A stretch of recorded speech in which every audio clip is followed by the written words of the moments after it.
participación de ciertos grupos de la sociedad civil, se pudiera llegar a un acuerdo. Entonces el ministerio hizo eso y al final concluyó que tendríamos estos círculos que ustedes han visto en las noticias, en donde pues Colombia básicamente desde mayo que se publica, digamos, el proyecto, bueno, desde ahorita que se acabó de publicar el proyecto de resolución del Ministerio de Salud, sería el primer paso para que Colombia por fin tenga un etiquetado frontal de advertencia. Em, ha sido un proceso largo, no ha sido un proceso, digamos, que haya empezado este año, sino que, como les comentaba, llevamos 4 años, pero pues llevamos muchísimo más tiempo a nivel regional hablando de este tema. Si quiere, Gualdino, le doy la palabra y ya también les cuento un poquito más de qué es lo que viene después de este proyecto de resolución. Gracias, Jonathan. Bueno, pues todo esto, pues, de la parte de los proyectos legislativos, sea de iniciativa ciudadana o del Ejecutivo, en este caso, pues, el Ministerio de Salud, obedece a una serie de estudios en la parte de la carga de la enfermedad que hacen necesario ese tipo de regulación para la industria productora de alimentos. Y pues hay una analogía frente a lo que venía pasando, por ejemplo, en la fábrica o en el impacto de la industria del asbesto, de todos los tanques que se producían eh, y que se producen todavía a base de una marca muy conocida, por ejemplo, Eternit, y otras que no solamente tanques de almacenamiento de agua, sino tejas, otra serie de protectores. Se llevaban más o menos unos 3 4 años precisamente de gestión, de regulación para cambiar, hacer ese periodo de transición y cambiar a otros materiales menos dañinos para la salud. Y digamos que la dinámica en tema de impactos para la salud, así se tengan todas las evidencias científicas, siempre tienen, digamos, unos factores inherentes a un periodo de transición que deben cumplir, digamos, las industrias para que el impacto económico no sea tan, digamos que tan fuerte. Sin embargo, es allí donde entra una, digamos que una pregunta grande, y es hasta dónde el gobierno como Estado no es capaz, digamos, de indemnizar o de generar una política que pueda acelerar esos procesos de incorporación de esos cambios normativos que es para la protección de la población y que lograrían de una forma mucho más dinámica la implementación de, en este caso, pues los rotulados de los alimentos con una proporción un poco más benévola o menos dañina para la población en general. Entonces, es como esta reflexión, ¿no?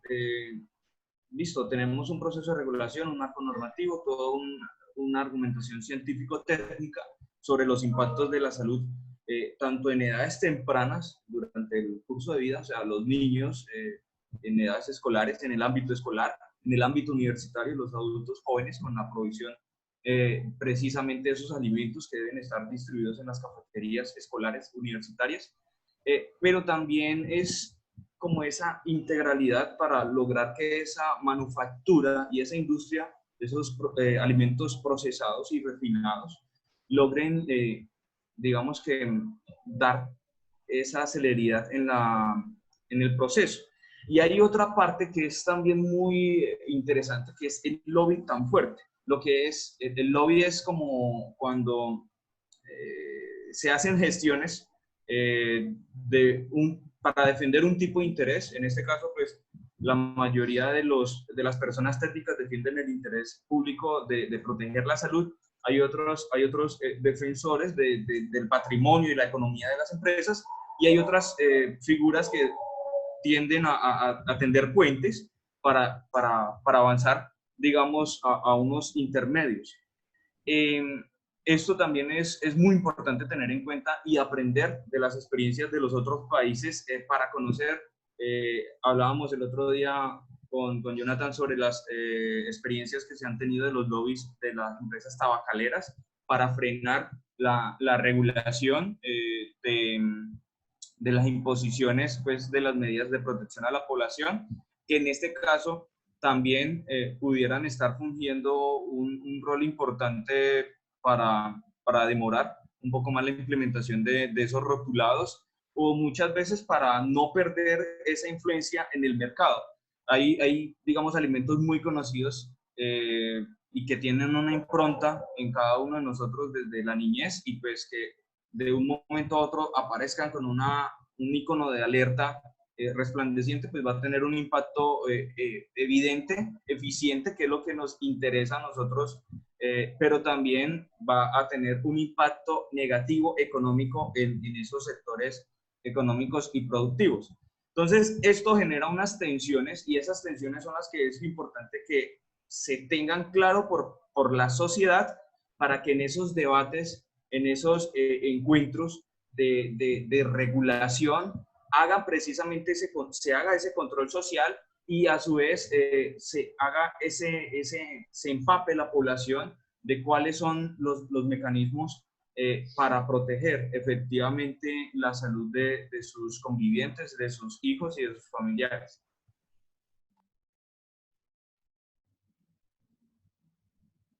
Listo, yo creo que ahí tenemos una claridad bien amplia acerca de lo que va a pasar con todo este tema de etiquetados.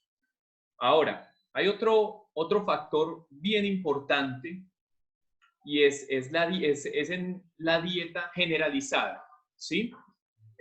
Conocemos que a partir de diferentes regiones, las dietas o la forma de alimentarse pues varía, ¿cierto? Entonces, de allí viene una interrogante, y es ¿qué factores influyen directamente en las dietas alimentarias propias de los colombianos?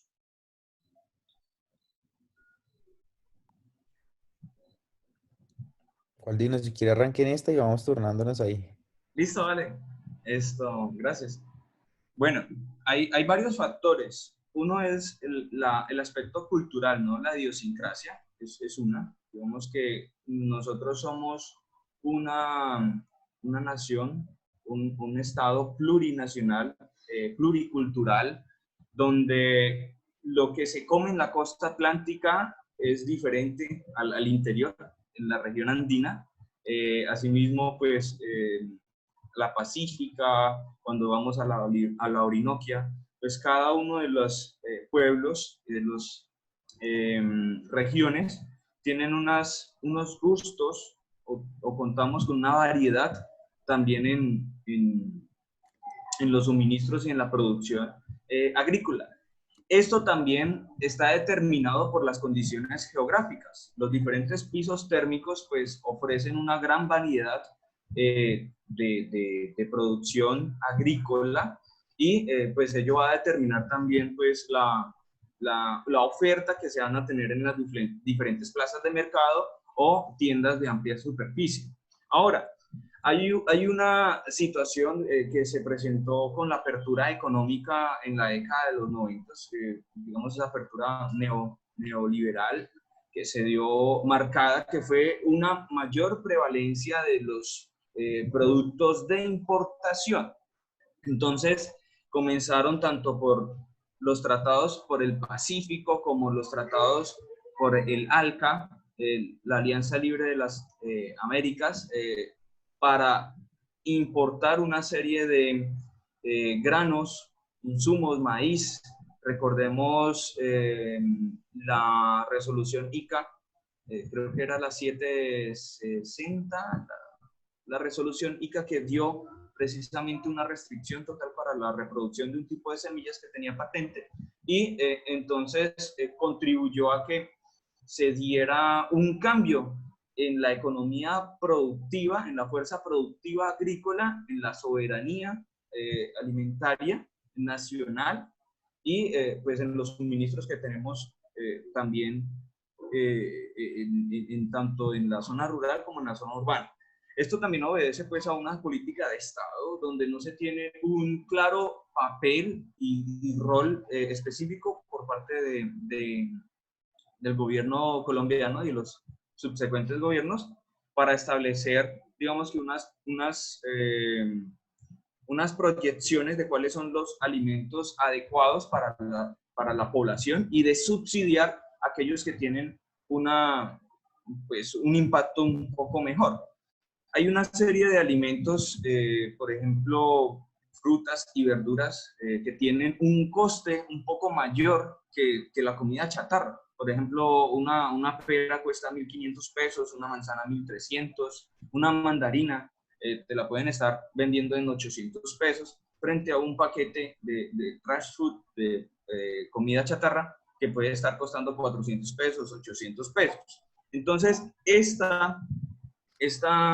desequilibrio en la balanza lo que coloca es en mayor vulnerabilidad a las familias con menor poder adquisitivo y que además de esa variabilidad cultural, de esos gustos que se han, digamos que, acentuado, pues van a dar una variabilidad frente a los hábitos de alimentación, que pueden ser, digamos, saludables o un poco menos saludables. Por ejemplo, el cocinar o freír con manteca de cerdo, con una serie de aceites que se consiguen a un menor costo, pero que tienen un impacto en la salud, un impacto negativo en la salud de las personas. Entonces, estos factores y estas variables, a grosso modo, pues juegan un rol determinante para generar una carga de enfermedad o un estado de bienestar.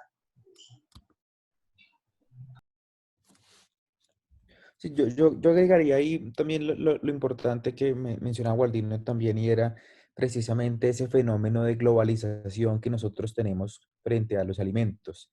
Eh, es común que nosotros, por ejemplo, vayamos a los supermercados y encontremos productos de marcas, de las grandes marcas de alimentos del mundo, digamos, de Estados Unidos. Uno mira, por ejemplo, toda la línea de alimentos de Kellogg's, por ejemplo, y tienen toda una gran variedad de cereales. Uno mira, por ejemplo, todos los productos que ofrece Nestlé. Uno mira, por ejemplo, todas las cosas que ofrece Mars, por ejemplo, con los chocolates. Realmente hay digamos, una exposición bastante amplia que tenemos los países, especialmente los países del sur global, frente a los productos de extranjeros, que generalmente son productos con un aporte nutricional bastante bajo, y que pues son productos que realmente no ofrecen o no sustituyen de ninguna manera la dieta que nosotros pues tenemos tradicional. Cuando nosotros, por ejemplo, hablábamos del tema de los impuestos a las bebidas azucaradas, que son, digamos, una estrategia que también se busca reducir el aumento de la prevalencia de obesidad en nuestro país.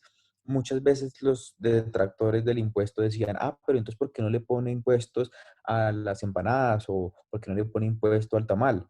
Y no es lo mismo un alimento que digamos que es procesado a partir de diferentes ingredientes, como por ejemplo en el caso de una empanada, por ejemplo, el maíz y la carne que pueda tener, y bueno, puede que se fríe y eso, pero es diferente a los productos que nosotros vemos normalmente en paquetes. Eh, Todo lo que tiene que ver con las papas fritas, todo lo que tiene que ver con, por ejemplo, las gaseosas. Esos son productos que tienen una elaboración muy distinta y que tiene un riesgo mucho más alto de generar un daño a la salud si se consumen en exceso eh, que otro tipo de productos. Por eso es que esos deberían estar un poco más regulados. Entonces, si nosotros pensamos en cuál es la dieta de los colombianos, pues claro, nosotros generalmente pensamos en nuestros platos típicos y todo, pero la verdad es que nosotros también estamos teniendo una exposición muy alta a productos ultraprocesados que llegan desde afuera y que básicamente se ha convertido en nuestra dieta diaria. Fíjense, por ejemplo, el caso de hace poco de la Superintendencia de Industria y Comercio que multó a HIT, a los jugos HIT de Postobón, precisamente por una publicidad en donde ellos sugerían que tomar productos de este tipo, por ejemplo, para los niños en las escuelas y en los colegios, pues básicamente era como consumir una fruta, cuando esos productos escasamente por mucho tienen más de, si tienen mucho, tienen 12% de fruta. Entonces, aquí nosotros lo que estamos viendo es que muchos de los productos ultraprocesados se están convirtiendo en la dieta promedio de los colombianos y lo que es más grave aún, son productos que están destinados a llegarle a las personas con menos recursos, porque pues ese es el negocio también, vender en masa. Entonces, desafortunadamente, las personas entre menos recursos tienen, más exposición tienen a productos de pésima calidad y de cero aporte nutricional.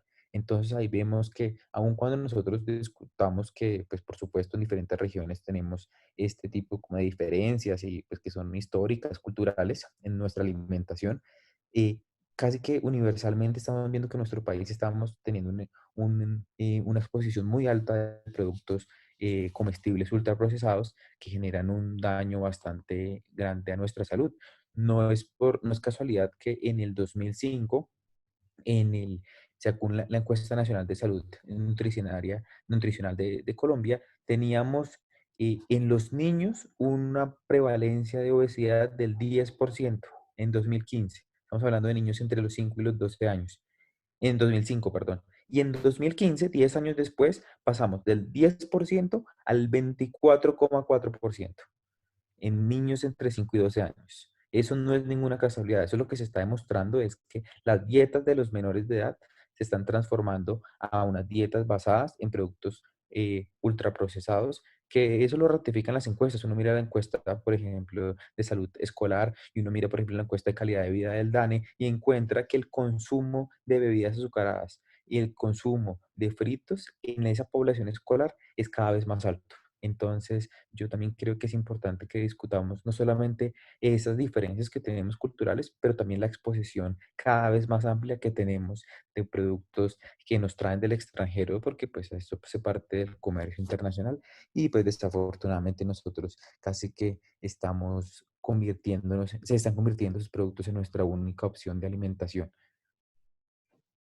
Bueno, Jonathan Gualdino, muchas gracias ahí por esa aclaración. De verdad que queda uno impactado con las cifras y cómo la evolución se ha venido dando, pero ese proceso evolutivo, entre comillas, está afectando de manera notable no solamente a la población en general, también a los niños, ¿cierto? Entonces estamos teniendo ya poblaciones con patologías desde muy tempranas edades. Bueno, continuamos entonces, de acuerdo. Las personas plantean diferentes teorías, también hay muchos mitos acerca del consumo de las bebidas azucaradas, ¿cierto? Pero la ciencia, los diferentes estudios han venido demostrando eh, que el exceso de estas bebidas, pues realmente está trayendo unas consecuencias nefastas para la salud. Entonces, el consumo de bebidas azucaradas está asociado con enfermedades tales como la obesidad, la diabetes y otras enfermedades crónicas no transmisibles.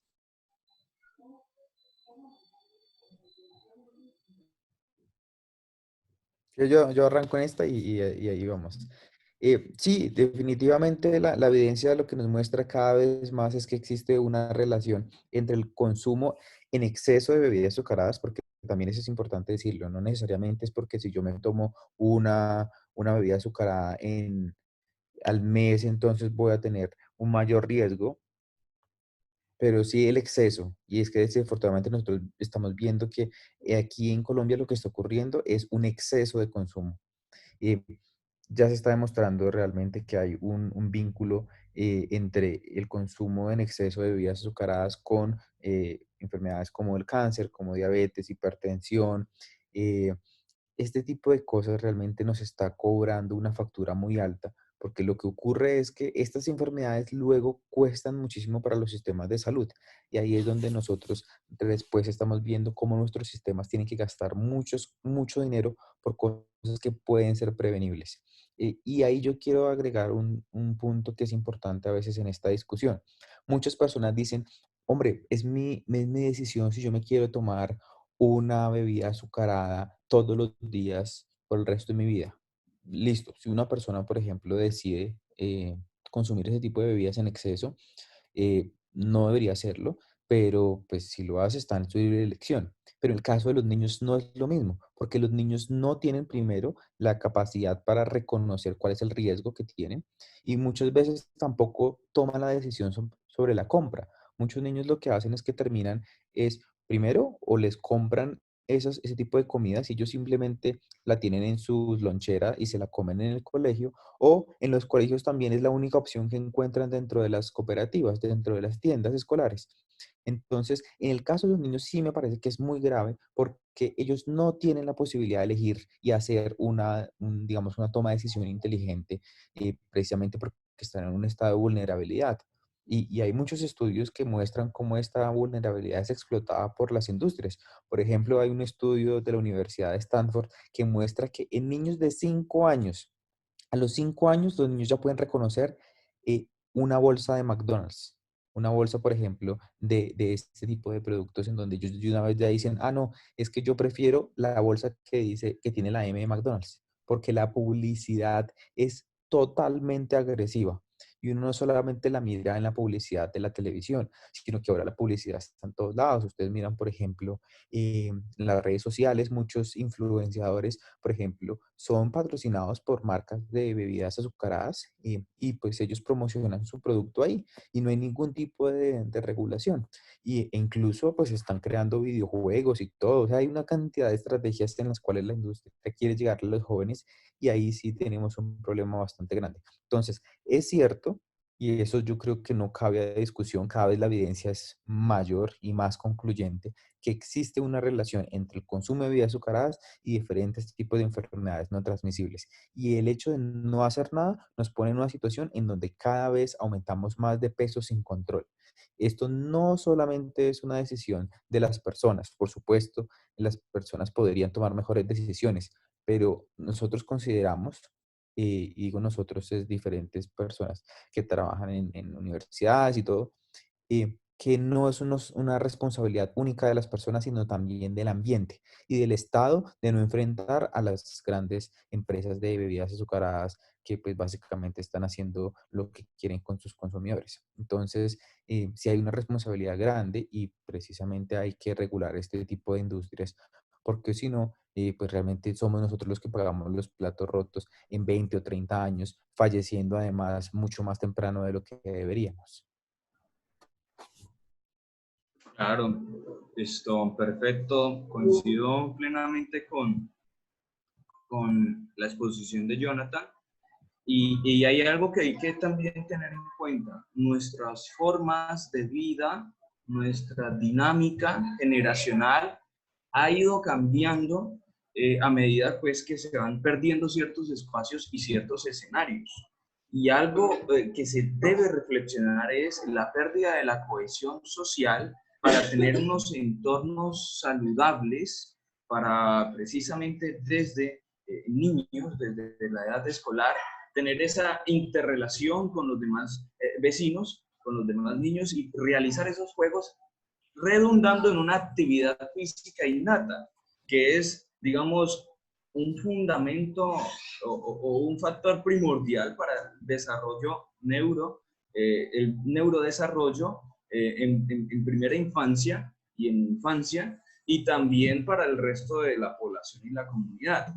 Ahora, pues, han surgido una serie de modas, fitness, que siendo bien orientadas con una metodología y una proyección de entrenamiento muy prudente, pueden ser positivas, pero también está el riesgo de generar ciertos impactos negativos en la salud cuando son mal enfocados. Hay que tener en cuenta también que nuestro metabolismo, como muy bien lo mencionaba Jonathan, el exceso de cualquier tipo de insumo, de ingredientes, sean azúcares, sean grasas, sean proteínas, generan un factor, cuando se consumen en exceso, un factor negativo. Cuando se consumen de una forma regulada, un factor protector de construcción y de insumos para plantear los diferentes remodelaciones. Nuestras células están constantemente remodelándose, principalmente las de la piel, las de nuestros tejidos y todos nuestros órganos. Nuestros glóbulos rojos tienen una duración de 120 días y para ello se necesitan proteínas, se necesitan en cada elaboración, una quema de unos precursores energéticos que ustedes muy bien conocen, el ATP, y esos paqueticos energéticos digamos que se liberan fácilmente de los azúcares. Entonces no es digamos, decir, no, es que el azúcar es nocivo y que no se... No, porque es parte de nuestro organismo el aprovechamiento de estos recursos energéticos y en las diferentes fases, pues fase proteica, fase de metabolismo graso, el asimilarlos. Ahora bien, a nivel de, con esta exposición previa de esos cambios en los entornos y las dinámicas, es muy importante ver cómo ha ido incrementando el grado de obesidad y el índice de masa corporal. Ya vimos cómo los factores de la economía, de la apertura global, han cambiado esa oferta, se ha descuidado el campo, nuestro campo, y han entrado una serie de insumos, recursos, alimentos que son potencialmente nocivos cuando se consumen. Entonces, esto ha generado que en algunas regiones como la Orinoquia, la Amazonía, se tenga un aumento del 21.8% en obesidad frente, por ejemplo, en la región oriental y central, que se tienen unos impactos un poco inferiores del 15 al 14%, y pues que además van a repercutir también para generar una serie de riesgos cardiovasculares o enfermedades cardiovasculares que van a estar presentándose desde el periodo de la niñez. Por eso es que es muy importante que en el periodo de gestación se tengan unos buenos hábitos saludables para que se eviten la construcción, la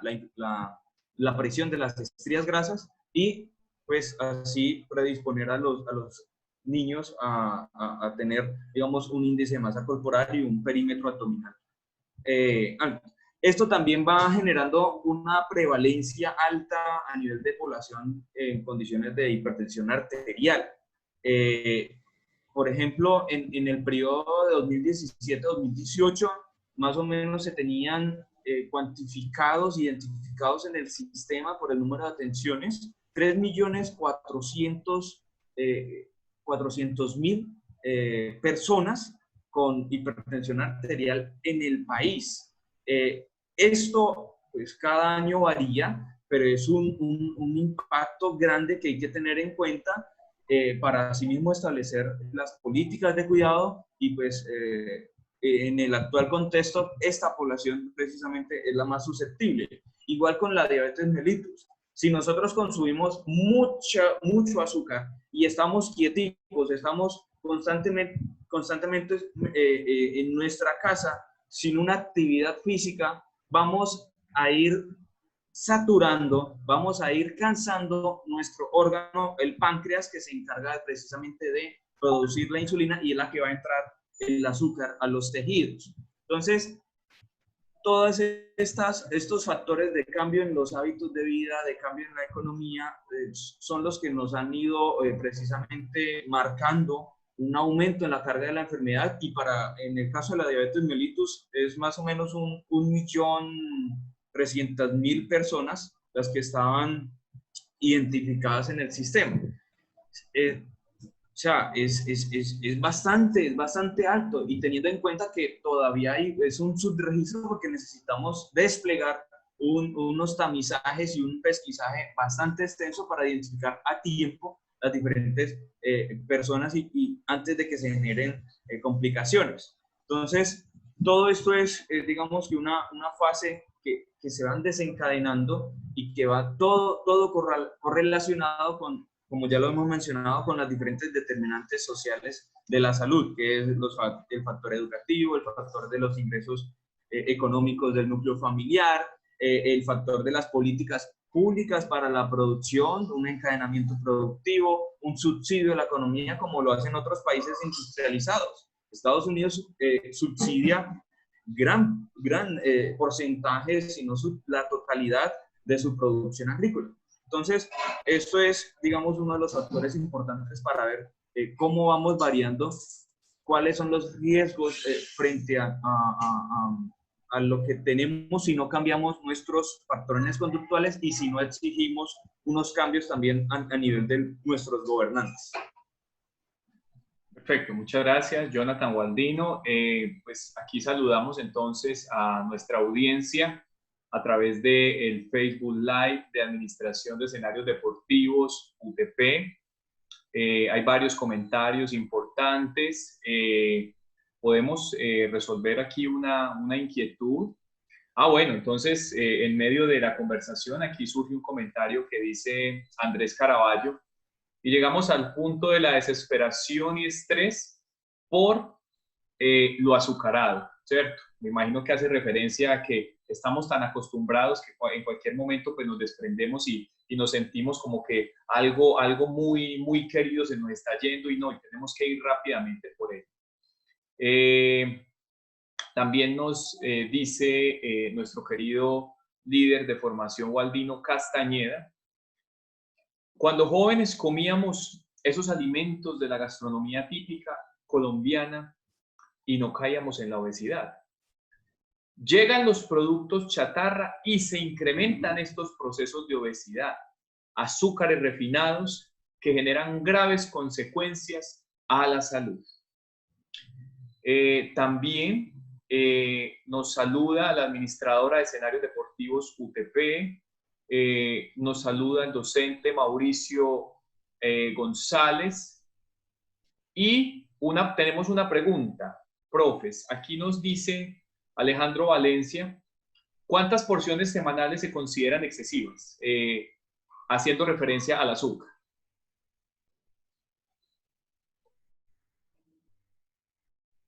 Pues en el caso, por ejemplo, para responder la última pregunta, en el caso del azúcar en los niños, que es donde se tiene, digamos, como una referencia mucho más clara, la Organización Panamericana de la Salud ha dicho que no debería ser más de 15 gramos de azúcar al día. Pero cuando uno mira, por ejemplo, una Coca-Cola de 600 mililitros, fácilmente puede tener 18 gramos. Entonces, una persona, un niño que se tome 2 de esos al día, ya está tomando el doble de lo recomendado de azúcar, que además esos 15 son el máximo, no debería ser mucho más de eso. Entonces, de entrada, los productos que tenemos ya vienen cargados de un gran contenido de azúcar. Y quisiera agregar ahí otra cosita. No es tan fácil poder encontrar el valor recomendado de azúcar. Por eso, por ejemplo, si cuando ustedes miran cualquier producto, ustedes vayan al supermercado, cualquier bebida que tenga azúcar, y cuando ustedes miren el GDA, que es esos circulitos que están enfrente, ustedes van a ver que cuando dice azúcar, está un asterisco. No dice si cumple o no dice, digamos, cuál debería ser el valor recomendado, porque nuestro país no ha definido un valor recomendado de azúcar. En Colombia nunca se hizo políticamente. Eso es una decisión política, eso no es una decisión técnica. Es porque es que fíjense cómo funciona aquí la cosa. Cuando se creó la ley de obesidad en Colombia, en el 2009, la ley dice, regúlese las grasas trans, regúlese el sodio, pero qué casualidad. Nunca dijo que se tenía que regular el contenido de azúcar. ¿Quién propuso esa ley? La exgobernadora del Valle, Dilian Francisca Toro.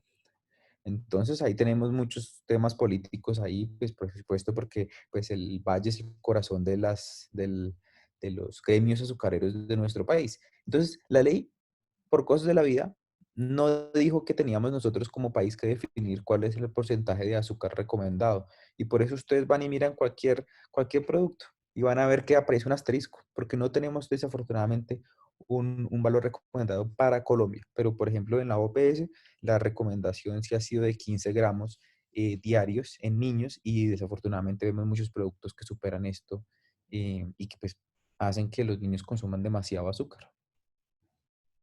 No sé, Perfecto. Gualdino, si quisiera agregar ahí algo. ¿Va a agregar algo? Sí, pues reiterar la parte del ingreso y egreso, o sea, la parte del metabolismo y ahorita con esta quiesencia, o sea, con esta quietud, es muy importante tener en cuenta que nuestros niños y nosotros, todos nosotros hemos estado con un menor gasto energético.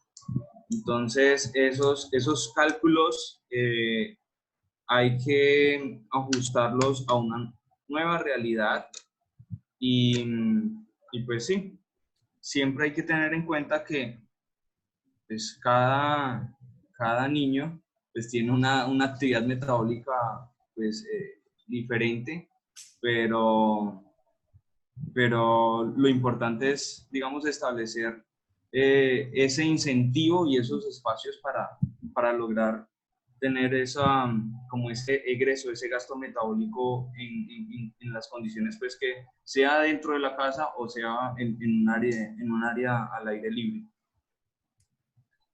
Perfecto. Sí, Jonathan. Si me permite además agregar algo interesante a propósito de lo que dice Gualdino de la actividad física. En un estudio que nosotros hicimos en la Universidad de los Andes, encontramos que solamente el 5% de los niños en Colombia tienen acceso a una educación física brindada por un profesional de la educación física. Solamente el 5% de los niños. Entonces, nosotros vemos tanto en el tema de la alimentación, como lo menciona Gualdino, todo el ingreso de la ingesta calórica, como el gasto de esa energía, ambas se ven afectadas por temas de políticas públicas. Y aquí vemos que muchos niños desafortunadamente en sus colegios no tienen la posibilidad de acceder a profesionales de la actividad física que les puedan guiar de la mejor forma ese proceso de gasto calórico a través de diferentes actividades dentro de los colegios, sino que muchos de ellos, desafortunadamente, las políticas de actividad física o de los cursos de educación física terminan siendo dictados por profesores que no tienen ningún tipo de formación y desafortunadamente pues eso se traduce en una pérdida de oportunidad para reducir también esa ingesta calórica en estos espacios.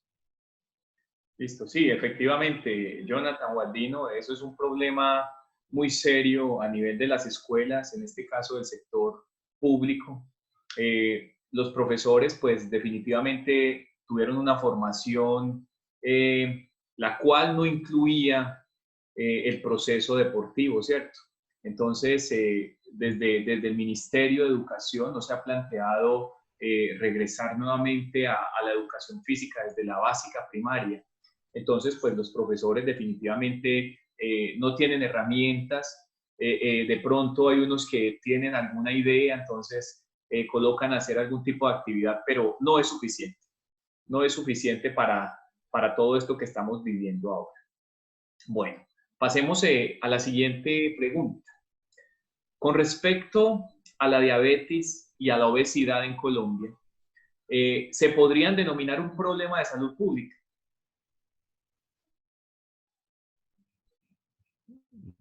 Sí, esto... vas a... No, tranquilo, hágale, ya, no me sumo.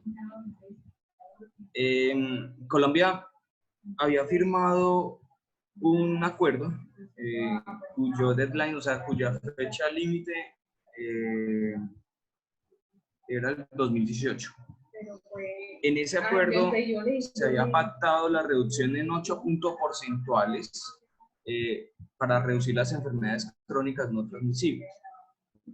Allí pues lo que es la hipertensión arterial, diabetes mellitus, obesidad, pues digamos que se catalogan como enfermedades crónicas no transmisibles y estas generan una carga de enfermedad y a su vez una mortalidad en una población que pudiera tener digamos, una muerte antes de lo que pudiera determinarse o de lo que hubiera podido vivir si no se hubiera desarrollado la enfermedad. Eso técnicamente se llama años de vida potencialmente perdidos. Estos años de vida potencialmente perdidos se ha visto o digamos se lleva el análisis sea por accidentes de tránsito, sea que son digamos causas externas, sean por enfermedades crónicas no transmisibles, sean por enfermedades oncológicas, enfermedades neoplásicas y enfermedades degenerativas.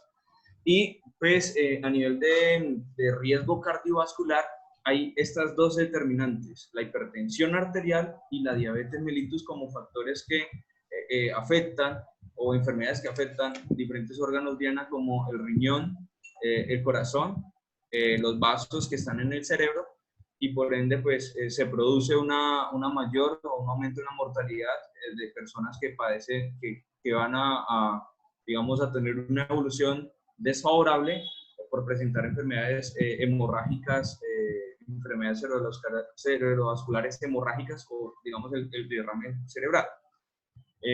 infarto al miocardio, muy conecto pues, con la hipertensión arterial y pues todo esto de la mano precisamente de unos hábitos saludables que se hubieran podido intervenir a tiempo con una adecuada orientación, con un adecuado, digamos,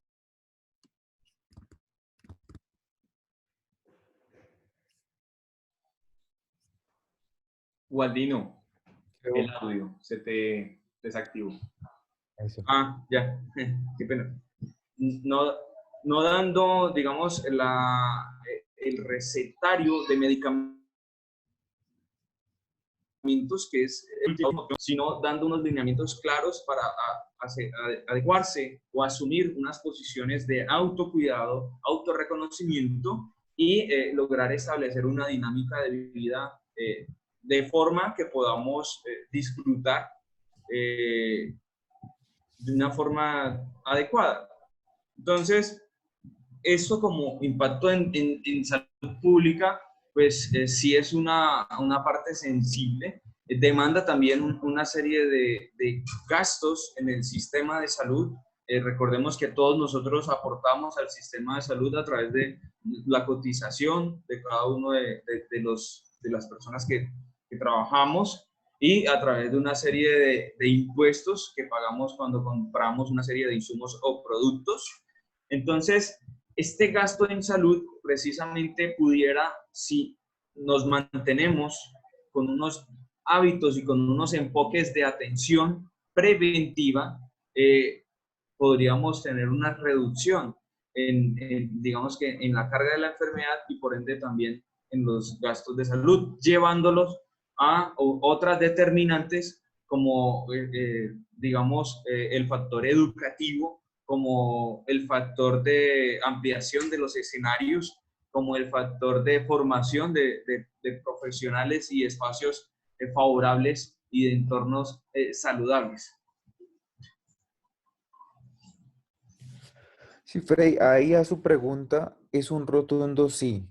La obesidad, la hipertensión, la diabetes son problemas de salud pública y problemas de salud pública muy graves en nuestro país. La obesidad no es específicamente una enfermedad, sino una condición, pero es una condición que aumenta el riesgo de tener otras enfermedades. Aumenta el riesgo de tener diabetes, aumenta el riesgo de tener un accidente cerebrovascular, aumenta el riesgo de tener una enfermedad del corazón. Entonces, la obesidad como tal es precursora de muchas otras enfermedades. Y ahí es donde nosotros tenemos que estar pilas, porque si nosotros queremos prevenir esas enfermedades, primero hay que asegurarnos de que las personas no aumenten de peso de forma que lleguen a un estado de obesidad, donde pues precisamente están o deben dirigirse todas esas acciones preventivas. Les comparto pues, varios datos. Primero, la encuesta nacional de salud nutricional de Colombia del 2015 nos dice que el 54% de los adultos, de las personas entre los 18 años y los 64 años, tienen sobrepeso. El 54% de la población adulta colombiana. Y de ahí, y de esa misma población, casi que el 18% están en obesidad. Entonces, ahí tenemos un problema que ya es bastante grave, porque estamos hablando de casi 2 de cada 10 personas son obesas. Y eso pues es un riesgo bastante alto. Eso es un problema de salud pública gigantesco. Hablemos de la diabetes. Según la Federación Mundial de Diabetes, en Colombia se han diagnosticado 2.5 millones de personas con diabetes, pero se estima que hay 1.4 millones que tienen diabetes pero no lo saben, precisamente porque la diabetes pues requiere de una prueba diagnóstica, no es simplemente como por ejemplo en el caso de la obesidad, que pues uno con las medidas de peso y de talla básicamente puede saber que una persona está en una situación de obesidad. En el caso de la diabetes, hay muchas personas, estamos hablando de casi 1.5 millones de personas en Colombia que no saben que tienen diabetes. Entonces la situación es bastante grave. Y pues en el caso de la hipertensión y las enfermedades coronarias, pues es la primera causa de mortalidad en nuestro país. La primera causa de mortalidad son los accidentes, perdón, las enfermedades coronarias. Entonces de ahí entradas estamos hablando de un problema de salud pública que es muy grave, que no necesariamente es un problema exclusivo de Colombia, sino es un problema del sur global. Realmente los países de renta baja y renta media son quienes están hoy teniendo el mayor número de personas en estas condiciones. Antes nosotros estamos acostumbrados a que en nuestros países la gente se muriera que de malaria, que de dengue, enfermedades infecciosas. Pero cada vez estamos viendo que no hay que ser un país rico para tener una alta prevalencia de enfermedades no transmisibles. Y ahí es donde nosotros creemos que tenemos que empezar a implementar medidas drásticas para cambiar el entorno de las personas y no necesariamente su comportamiento, porque el comportamiento no es suficiente. La industria siempre nos está diciendo, oiga, la gente tiene que informarse, que la gente sepa, pero eso no es suficiente, eso ya lo estamos viendo. La autorregulación de la industria tampoco funciona. Lo que hay que hacer es tomar medidas eficaces de política pública para frenar ese aumento de la obesidad y, por lo tanto, reducir las enfermedades no transmisibles. ¿Cómo podemos hacerlo? 4 opciones que nosotros hemos dicho desde diferentes organizaciones. Impuestos a bebidas azucaradas, regulación de la publicidad dirigida a niños, entornos escolares saludables y un etiquetado frontal de advertencia. Esas 4 cosas, por ejemplo, nos pueden ayudar a que nosotros reduzcamos ese crecimiento que estamos teniendo de la obesidad y ojalá revertirlo para así poder prevenir enfermedades que claramente se pueden evitar. Perfecto, muchas gracias. Bueno, pasemos entonces a la última pregunta. Ya el tiempo se nos está agotando lamentablemente. En esta época nosotros pues estamos inmersos a todo lo que tiene que ver con la pandemia, ¿cierto? Con el COVID-19. Entonces yo creo que no podemos descartar, debido a los diversos estudios que han surgido de inmediatez en diversos frentes, en varios países, han planteado inclusive encerrar o dejar en cuarentena absoluta a aquellas personas que padecen de enfermedades crónicas no transmisibles, ¿sí? Entonces, ¿por qué las personas con enfermedades crónicas no transmisibles se hacen más vulnerables al COVID-19?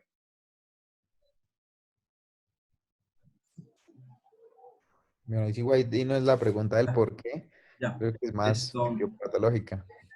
vale.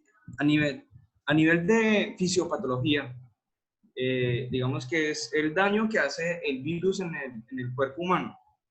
Los primeros informes que salieron fueron de unos estudios de unas necropsias, precisamente en Wuhan, China, donde informaban sobre la lesión pulmonar y también de algunos otros órganos pues que salían afectados, específicamente el riñón. Y posteriormente pues se fueron ampliando como ha venido ocurriendo, se fue ampliando la evidencia y se fue comprendiendo los diferentes mecanismos de daño de los tejidos. Cuando el virus ingresa por la vía respiratoria, por la nariz, vía respiratoria superior, se localiza en lo que es la garganta, la orofaringe, después desciende a pulmón y allí comienza a replicarse. Se llama proceso de gemación. Esta gemación, pues, lo que hace es, digamos, afectar todas esas membranas que están allí en unas celulitas que se encargan de intercambiar del gas, el oxígeno y el dióxido de carbono, y pues van dañando todo lo que es esa pared de los alvéolos y pues van generando también una reacción inflamatoria. Esa reacción inflamatoria, que es prácticamente un mecanismo de defensa del organismo, pues se va generalizando y va también dándose en lo que es la membranita interna, que es el endotelio vascular. Entonces, toda la serie, las ramificaciones, todos los vasos del organismo, a través de la diseminación del virus, van a verse afectados y van a tenerse, digamos, esa inflamación tisular diseminada, pero principalmente un órgano en particular, el riñón. El riñón, después del pulmón, es uno de los órganos predilectos por el SARS-CoV-2. que es el virus que causa la COVID-19. Hay unos estudios a partir de unas autopsias, 70 autopsias que hicieron los italianos, en el cual también pues se logró aislar en cavidad abdominal, en estómago, en epiplón, hígado, y ellos, digamos que agregaron un dato importantísimo que es la diseminación al cerebro, la diseminación tisular al órgano encefálico. Y este aspecto es muy importante porque digamos que a nivel del cerebro hay una parte que se encarga del patrón respiratorio, que es el tronco encefálico. Y esto va a dar, digamos que una característica o una expresión patológica. Una hipertensa o la persona diabética no se reconoce o no reconoce la expresión clínica de falta de aire. O sea, se llama hipoxia silente. Es donde tú estás normal, aparentemente, estás respirando sin mucho esfuerzo, pero la oxigenación de la persona está disminuyendo. Recordemos que hay unas medidas que se usan en medicina, que es la saturación de oxígeno en sangre, que normalmente los rangos deben estar por encima del 96%, y lo ideal pues mantenerlo en ese rango, ¿sí? Cuando disminuye del 90% de saturación de oxígeno, pues ya podríamos estar hablando de una depresión o una hipoxia, y allí es donde se produce una serie de alteraciones respiratorias en el patrón respiratorio de la persona que tiene pues, esas afecciones. Lo otro que hay que recordar es el paciente hipertenso no controlado tiene unos daños vasculares mucho mayores que favorecen precisamente ese desencadenamiento de la reacción inflamatoria originada por el virus, que se va a sumar a esa enfermedad no controlada por la pastilla, dígase la hidroclorotiazida, dígase el ARA, los sartán, dígase el inhibidor de los bloqueadores de canales de calcio, verapamilo, dígase todo el set que se tiene para precisamente lograr reducir las cifras de tensión y mantener los diferentes órganos sin daños sometidos a esas cifras de alta presión. Entonces, para el paciente diabético también, pues, los estudios recientes, y hay un estudio muy juicioso que está en un preprint de un epidemiólogo llamado Julián Fernández, Niño, donde ellos hicieron todo el análisis sobre las dos, digamos, sobre la comorbilidad en un estudio más o menos de 1.400 pacientes, y de los cuales el 60% de los pacientes fallecidos pues tenían esos dos tipos de comorbilidades. Y esto también responde a lo que está manifestando México. México tiene una pirámide poblacional ancha todavía, es decir, un bono demográfico, como se dice técnicamente. O sea, bono demográfico es pirámide ancha, muchos niños y todavía poquitos ancianos, ¿cierto? Ese bono demográfico se viene afectado, ¿por qué? Por lo que estamos hablando y que hace énfasis precisamente Jonathan. Mucha población con la condición de obesidad, con enfermedades crónicas como la hipertensión y la diabetes, y son los que están generando precisamente ese mayor aumento en los decesos, en los casos, dado por estas condiciones fisiopatológicas que acabamos de observar.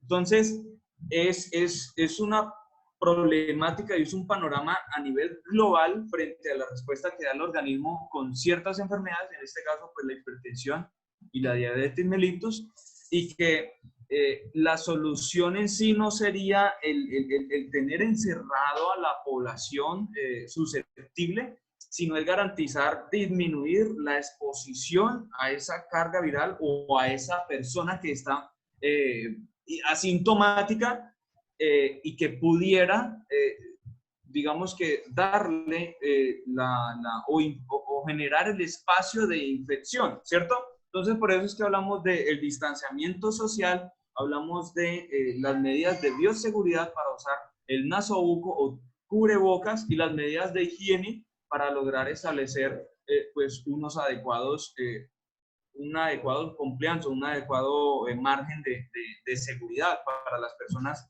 más susceptibles. Lo otro es que si tenemos encerrado y como seres biopsicosociales, ya hemos estado prácticamente encerrados 5 meses. Ahorita imagínate encerrar o enclaustrar a la gente con estas condiciones o con estas patologías ya diagnosticadas, pues va a generar también un problema más fuerte en salud mental y un problema de inmunodepresión que por el contrario de favorecer pues una protección efectiva, pues nos puede complicar y generar otros trastornos a nivel de salud mental.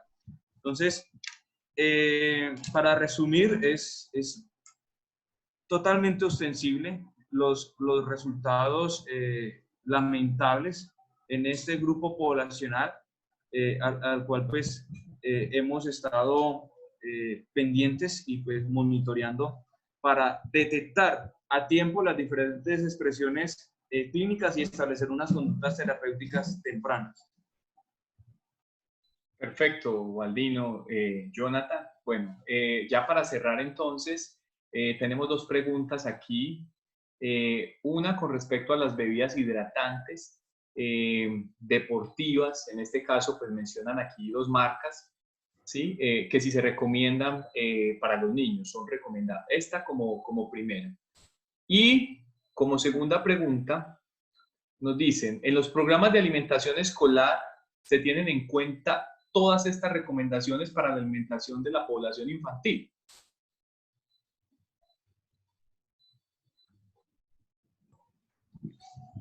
Perdón, yo no escuché la segunda pregunta. Qué pena, Freddy, ¿me la repite, por favor? Claro que sí, claro que sí. En los programas de alimentación escolar se tienen en cuenta todas estas recomendaciones para la alimentación de la población infantil. Porfa, para llevarle a mi mamá.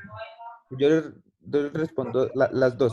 La primera es las bebidas energizantes o las bebidas, digamos, deportivas, en últimas tienen muy alto contenido de azúcar. Por eso, por ejemplo, cuando uno mira bebidas energizantes como tal, como Monster o Red Bull, todas esas, no están recomendadas para niños por el alto contenido que tienen de azúcar. Y las otras, como las que normalmente patrocinan, por ejemplo, eventos deportivos de los jóvenes, pues también tienen bastante azúcar. ¿Qué es lo que yo recomendaría? Aún digamos, sin ser nutricionista ni nada, pero digamos, sí experto en el tema de salud pública, el agua es lo mejor que uno le puede dar a los niños, porque el agua es digamos, una bebida que tiene, digamos, todos los elementos para que un niño se mantenga hidratado y no necesariamente tenga que reemplazar o agregar azúcar adicional a su dieta. Y uno lo mira, por ejemplo, en muchos colegios en diferentes partes del mundo, siempre es agua, siempre el acceso a agua es fundamental. De hecho, en México, para pasar el impuesto a las bebidas azucaradas, la clave fue utilizar ese dinero de las bebidas azucaradas para financiar que en los colegios públicos existiera acceso a agua potable, porque el agua definitivamente es un elemento transformador para el desarrollo de cualquier niño. Entonces, yo si pudiera recomendar, o lo recomendaría a mis amigos, cuando tenga hijos, por ejemplo, el consumo de agua es fundamental. Y sobre el plan escolar de alimentación, eh, plan de alimentación escolar, el PAE, desafortunadamente no. Desafortunadamente eso pues está administrado por cierto tipo o sea, la administración es segmentada, entonces depende del municipio, depende de quién administre los colegios, pues también establece quiénes son los contratistas y lo hemos visto, perdón, muchas veces en las noticias, pues desafortunadamente muchos contratistas utilizan cierto tipo de marrullerías y cosas para poder básicamente ahorrar dinero y no brindarle a los niños la alimentación que se merecen y de la que tienen derecho. Entonces, desafortunadamente, quisiéramos que fuera diferente, pero pues en nuestro país hay muchos niños que tienen una pésima alimentación, empezando porque los contratistas de esos programas pues realmente no cumplen con sus obligaciones de ley.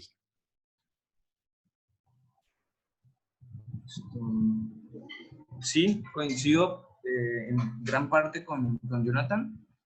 Para la intensidad física a la cual se desarrolla el ejercicio en edades escolares tempranas, digamos que la pérdida de electrolitos es muy baja y además pues se va a suplir en las comidas y en las alimentaciones posteriores. Entonces, lo ideal es la hidratación y pues las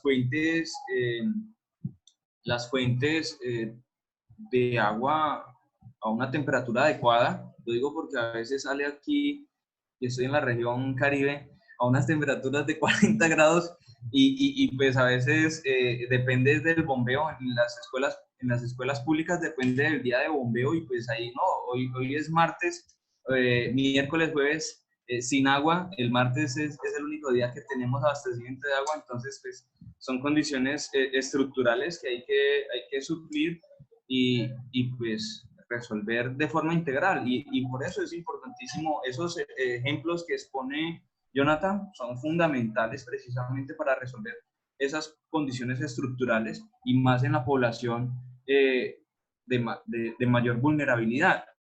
Entonces, siempre lo ideal en los colegios también es importante tener los sobrecitos de sales de rehidratación oral para pues tener por parte del licenciado en educación física o por parte de los diferentes profesores, tener la identificación de los niños que están en condición de deshidratación. Ojo, no quiere decir que los niños hacen la actividad física y se van a deshidratar, no. Hay unas condiciones estructurales, niños que o tienen un cuadro diarreico, o tienen unas condiciones que no, si acaso una sola comida, un solo golpe, como se dice, al día en su hogar, y esas condiciones y esas determinantes son las que el ámbito escolar necesita identificar a tiempo y activar unas rutas. Para esas singularidades hay que establecer esos marcos, digamos, de apoyo e intervención temprana. Entonces coincido plenamente con Jonathan, las bebidas energizantes a nivel del ámbito escolar pues no se deben recomendar, no se deben tampoco distribuir y a nivel del ámbito universitario hay que tener mucha prudencia con ciertos tipos de bebidas energizantes que tengan taurinas, que tengan cafeína, alto contenido de cafeína, porque pues a la postre van a redundar en una serie de dependencia y de impacto a nivel de la salud del tejido miocárdico.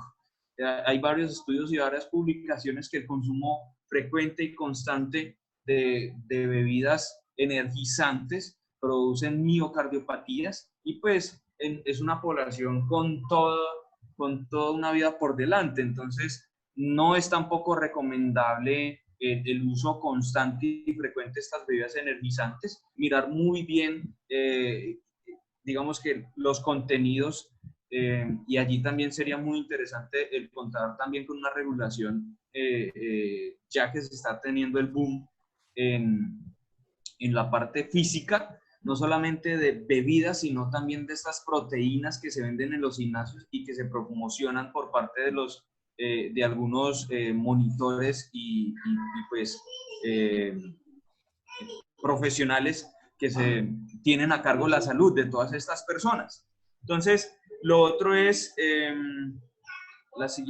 la otra pregunta era ¿cuál? Perdón. La del PAE. Sí, el PAE. Dependiendo de la certificación que tenga el departamento, el ente territorial o el municipio, la mayoría de nuestros municipios es categoría 6, según clasificación del DANE. Entonces, capacidades técnicas no hay para establecer unos lineamientos. Esto es lo saludable y lo ideal es que se reforzara de forma interinstitucional con otras instituciones que tienen ese abordaje y profesionales contratados, como son el Sistema Nacional de Bienestar Familiar y los institutos departamentales de salud pública y las ESES, que son las ESES son los centros de salud que se encargarían en parte de estar vigilando esos PAE. Es más, hay una acápite en el plan de intervenciones colectivas donde los profesionales deben desplazarse y hacer presencialidad y abordar allí, digamos que en este espacio, a los estudiantes y el diálogo constante con los maestros. Entonces, la respuesta es, por supuesto que no se cumplen los estándares mínimos porque lo que, como comentaba Jonathan, lo que predomina en nuestros territorios y en nuestra periferia son conductas que se desvían del bien público y del bien general, y no se puede generalizar, pero en muchas ocasiones pues determinan es la compra de insumos o de un menú que no va a favorecer a nuestra población. Entonces, en este aspecto sí hay que mejorar bastante, hacer un control social mucho más efectivo y una articulación. Y allí la academia, la institución de educación superior, a través de esas formulaciones de proyectos de investigación en especializaciones, posgrados, maestrías, debe realizar precisamente esa pertinencia curricular para hacer ese acompañamiento técnico y elaborar esos insumos que sirvan de monitoreo y que dejen en el tiempo allanadas rutas que se puedan implementar en nuestros territorios. Entonces, listo, no me extiendo más, Freddy. Muchas gracias. Perfecto, bueno, entonces desde el Facebook Live, pues muchos comentarios positivos, en este caso de agradecimiento para con ustedes, porque han puesto, aparte de una hora de su tiempo, que es muy valioso, lo han puesto al servicio, en este caso, de la comunidad universitaria y de las demás personas que se vinculan en este espacio. Tuvimos muchas personas activas el día de hoy. Yo sé que a partir de lo que del planteamiento de los dos, las perspectivas empiezan a cambiar, ¿cierto? Porque es que no solamente se trata de tomar ciertos alimentos, de empezar a modificar algunos componentes de la dieta, ¿no? Yo creo que también se trata de echar mano de otros elementos como los que ustedes nos han mencionado el día de hoy, para poder complementarnos, para poder mirarnos hacia adentro, analizarnos y partiendo de allí, entonces tomar una decisión, ¿cierto? La decisión más acertada será favorecer todos los componentes de salud, agradecerle inmensamente a Waldino, a Jonathan, grandes panelistas, expertos, invitados el día de hoy que nos han ayudado muchísimo con el desarrollo de esta sesión. Esperamos pues que a todas las personas que estuvieron muy pendientes el día de hoy les haya servido. Yo creo que sí, nos ha servido bastante por los comentarios, por las interacciones. Entonces, no queda más que agradecerles, de verdad, un honor para nosotros tenerlos aquí en nuestra sesión de nutrición. Bueno, muchas gracias por la invitación. Sí, muchas gracias, Freddy, y bueno, un abrazo para todos. Ojalá que los invito a tomar agua. Cambien los jugos y las gaseosas por agua y verá que la vida les va a dar bastantes buenas noticias en lo físico y en lo emocional y en todo. El agua de verdad es maravillosa. Perfecto. Muchas gracias. Cuídense mucho. Hasta pronto. Gracias, Freddy. Dale. No, Freddy, gracias. Bueno.